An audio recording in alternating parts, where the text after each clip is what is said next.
Friends, मैं अर्चना आपका स्वागत करती हूँ स्वाद अर्चना में।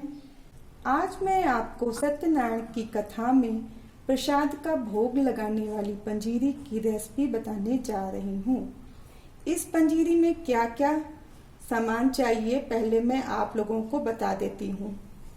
1 कटोरी गेहूं का आटा, 1 छोटी कटोरी पिसी शक्कर, 2 चम्मच घी चाहिए, 7-8 मखाने के दाने, 9-10 चिरौंजी के दाने। अब पंजीरी बनाने मैं जा रही हूँ। कढ़ाई को थोड़ा सा गरम करिए। देखिए, आपका जब घी हल्का सा पिघलने से लग जाए तो आपको क्या करना है, ये 1 कटोरी गेहूं का आटा इसमें डाल देना है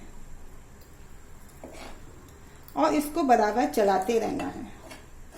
अगर आप इसको बराबर नहीं चलाएंगे तो इसमें गुठलियां सी पड़ जाती हैं। इसको आप बराबर चलाते रहना है। पहले आप शुरुआत में गैस को तेज कर सकते हैं, कि जब देखिए कि ये अच्छे से भुन रहा है तो आप गैस को धीमा भी कर सकते हैं, कम तेज धीमा कर सकते हैं आप। अब इसको मुझे बराबर ऐसे भूनते रहना है। इसकी सारी गुठलियां को ऐसे ऐसे तोड़ देना है। भुन रहा है ना ये अच्छा सा, देखिए, है ना फ्रेंड्स। ये ऐसे ऐसे आपको करना है।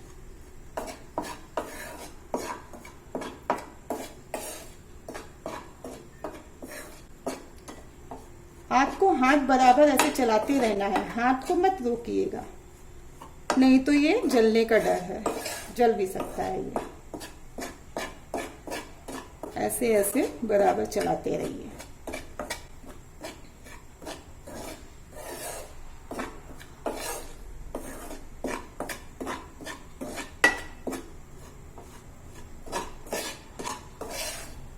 पंजीरी को क्या है कि जितना ही आप भूंजेंगे उतना ही पंजीरी बहुत अच्छी बनती है। आप अगर उसको कम भूनेंगे तो वो उतनी स्वादिष्ट नहीं बनती है, वो थोड़ी कच्ची सी रह जाती है। इसलिए हमें उसको बराबर भूनते रहना है जब तक वो लाल लाल सी ना दिखने लग जाए।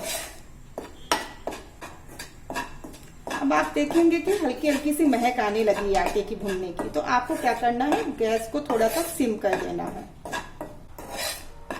अब इसको आप जो है गैस से नीचे उतार के रख लीजिए।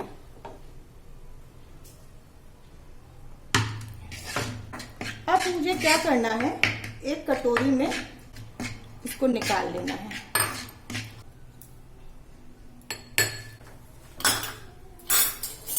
अब 1 चम्मच की मदद से आपको इसमें ये एक पिसी शक्कर मिक्स कर देना है।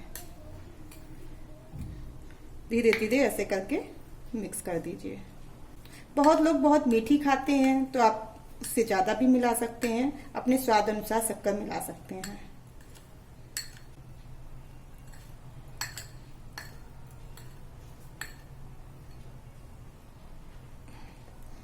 अब इसमें आप मखाने, ये जो मैंने टुकड़े किए थे मखाने के, ये भी इसमें मिक्स कर सकते हैं। ये चिरौंजी के 8-10 दाने हैं, ये भी आप डाल सकते हैं।